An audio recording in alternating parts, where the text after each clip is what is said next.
행정철학과 윤리. 오늘은 이제 행정학을 들어보신 분들이 한 번 이상은 들어보신 분들이 지금 이 수업을 다 듣고 있다고 저는 생각을 하는데, 그렇다고 하면 오늘 내용은 듣기가 쉽습니다. 왜냐하면 행정학 개론이나 뭐 이런 개론 수업에서 여러분들이 한 번은 무조건 들었었던 얘기이기 때문에 그렇고, 그래도 우리 일상에서 생각보다 상당히 많은 예가 있어요. 오늘 배우는 부분은요. 자, 259쪽입니다. 259쪽이 행정 이념인데요. 자, 행정 이념이 우리가 흔히 말하는 행정 철학이라고 하면은 보통 행정학 개론 수업에서는 이 부분, 오늘 배우는 이 부분을 행정 철학이라고 얘기를 합니다. 자, 259쪽의 아래에서 다섯 번째 줄이요. 자, 이념을 의미하는 이데아는 정신, 바람직한 것, 당위적인 것이라고 말할 수 있습니다. 자, 그래서 우리가 흔히 말하는 이념이라고 하는 것은, 자, 이념 또는 철학이라고 하는 것은 정신을 뜻하고 생각을 뜻하고, 자, 바람직한, 인간이라면 무엇 해야 된다는 바람직하고 당위적인 그리고 규범적인 이야기들입니다. 자, 그래서 259쪽의 맨 아랫줄이요. 행정 이념은 행정, 국가, 정부가 가지고 있는 관념. 자, 260쪽 맨 위에 줄. 관념과 그런 관념을 실천하는 각종 규범을 행정 이념이라고 얘기합니다. 자, 이건 이해가 될 거라고 보고요. 자, 260쪽의 두 번째 문단이요. 행정 이념은 역설, 자, 패러독스가 존재한다. 자, 이거는 전 이렇게 두 줄로 설명을 할게요. 2번입니다. 2번이요. 한 가지 이념만 놓고 보면 이 설득력이 있어요. 그래. 그 말도 맞아. 근데 여러 가지 생각을 같이 동시에 놓고 설명을 이야기를 듣는다 그러면, 이게 하나만 들었을 때는 맞는 말인데 두 개를 들어서 비교를 해보니까 이게 모순되거나 또는 앞뒤가 안 맞는 역설적인 경우가 있습니다.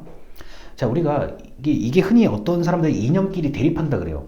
이념이 대립한다고 얘기하는데, 이게 그냥 대립이 아니라 한 가지씩만 따로 떨어뜨려서 들어보면 이게 논리적으로 웬만큼 맞아요, 다. 그런데 비교를 하고 보려다 보니까 두 가지나 세 가지 이상의 비교를 하다 보니까 이게 더 나은 거인 거 같으면서도 또 이게 좀 괜찮은 것 같기도 하고, 이렇게 좀 혼란에 빠지게 되는 경우들이 있습니다.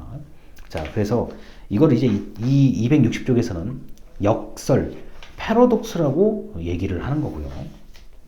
자, 그리고 262쪽에 이제 공익에 대한 얘기인데요. 자, 공익은 본질적 행정 이념 해서 자유, 공익, 평등 이런 것들이 있는데, 이런 걸 그냥 떠나서 그냥 나열해서 제가 설명을 할게요. 자, 공익인데, 공익은 공동체의 이익을 얘기합니다. 공동체의 이익을 얘기하고, 우리 일단 강의 자료를 보면 요 얘기가 있어요.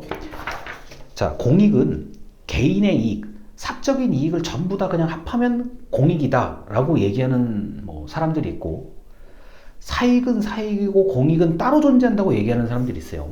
자, 그래서 이 두 가지의 논쟁이, 공익을 이제 연구하는 사람들끼리는 이 두 가지를 가지고 얘기를 하기도 하는데, 저는 이 두 가지를 그렇게 크게 중요하게 생각하는 사람은 아닙니다.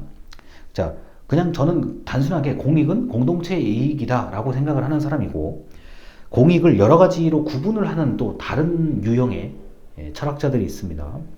262쪽에 아래에서 네 번째 줄이요. 자, 이런 게 있어요. 공익을 연구하는 사람들, 공익에 관련된 철학을 연구하는 사람들은 합리주의자, 이상주의자, 현실주의자로 구분할 수 있다. 자, 합리주의자는 모든 시민들, 국민들이 가지고 있는 가치를 반영해서, 자, 263쪽의 맨 위에 줄입니다.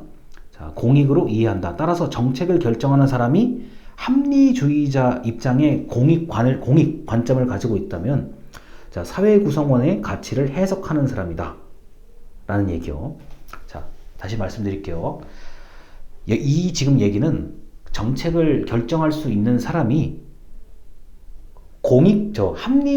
합리주의자 스타일의 공익에 대한 관점이 있다면, 자, 이 주민들의 필요한 거, 이해관계를 좀 종합해서 자 이거를 자 종합해서 여기에 대한 뭐 가치를 해석한다. 이게 사람들이 지금 원하는 것들이 이거구나. 이게 공익이구나 라고 생각한다. 이게 바로 합리주의자의 개념으로 보시면 되고요. 그 다음에 263쪽에 위에서 네 번째 줄 이상주의자는 공중, 자 대중, 국민들을 불신한다. 자 차라리 공무원이나 정치가의 지혜, 엘리트주의적인 차라리 똑똑한 사람한테 맡겨서 그 사람들이 공익을 결정할 수 있도록 해야 된다라고 보는 게 바로 이상주의자 관점에서 공익을 이제 생각하는 사람들입니다. 자, 그리고 이제 263쪽에 위에서 여덟 번째 줄 보면은 현실주의자는 자, 다양한 이익을 추구하는 집합체로 이해하기 때문에 자, 다원주의적 입장에서 이해한다. 그래서 집단의 이익을 초월해서 뭐 공익이 존재할 수 없다라고 얘기합니다. 그러므로 이 현실주의적 입장에서 공익을 이제 생각하는 사람들은 조정하는 역할, 정책 결정자는 뭐 각종 이해관계를 조정하는 역할을 해야 된다. 이렇게 이제 얘기를 하는 거죠. 그래서 합리주의자, 이상주의자, 현실주의자의 관점으로 이제 공익을 생각하는 사람들을 유형을 세 개로 나눈 거예요.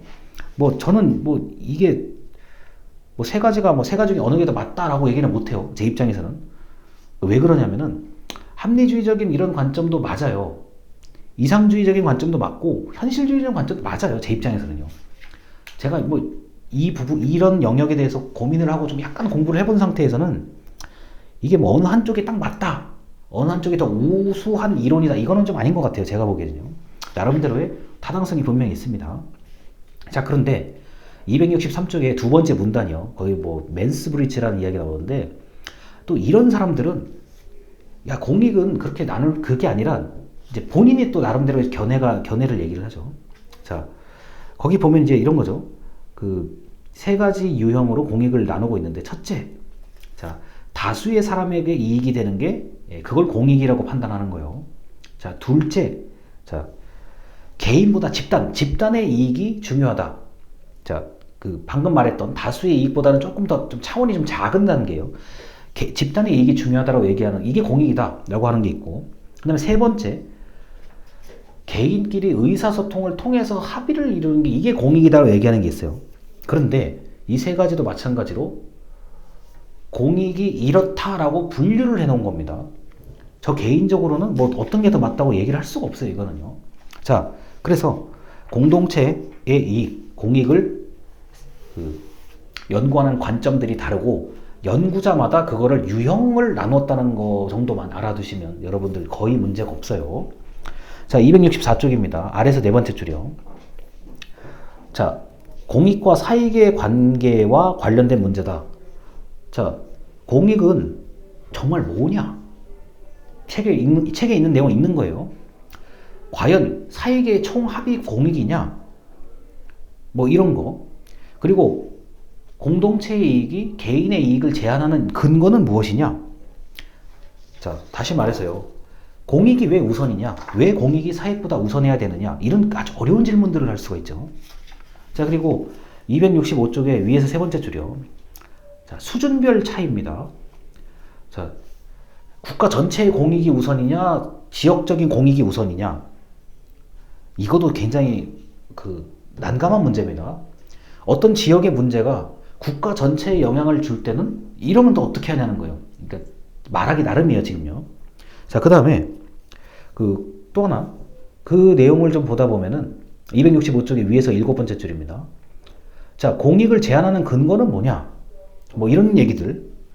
공익을 이유로 사익을 제한할 수 있느냐? 이런 아주 근원적인 문제들을 얘기할 수 있죠. 근데 이런 질문에 대답을 하다 보면 또 결국은 상황에 관련된 논리를 얘기할 수밖에 없어요. 상황.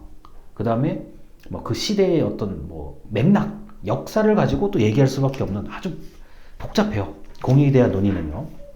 자, 그런데 행정학을 이제 배우거나 나중에 이 행정학 그리고 공무원, 공직에서 이제 이걸로 좀 먹고 사실 분들이라면 이제 뭐 자세히는 아니더라도 이 공익에 대한 관점이 이제 사익보다는 공익이 우선해야 된다는 관점을 좀 가지고 사셔야 돼요. 제가 보기에는요. 안 그러면은 뭐 우리 뉴스에서 가끔씩 보시겠지만 뭐 이게 법적인 처벌에 관련된 것도 분명히 이제 연결이 돼 있어요. 뭐 공무원은 뭐 개인의 이익보다는 뭐 주민의 이익이 우선시 되어야 된다 이런 식으로 조항에 분명하게 명시가 돼 있기 때문에 이제 행정을 가지고 이 정부 덕분에 먹고 사시는 분들이라고 한다면 뭐 일단 속마음은 모르겠는데 겉으로 이제 드러나는 마음은 공익이 사익보다 우선하는 게 이게 맞습니다. 제가 볼 때는요. 자, 그래서 이렇게까지 뭐 행정 철학, 이념, 공익에 대한 얘기를 말씀드렸습니다. 자, 일단 다음 영상으로 넘어가겠습니다. 감사합니다.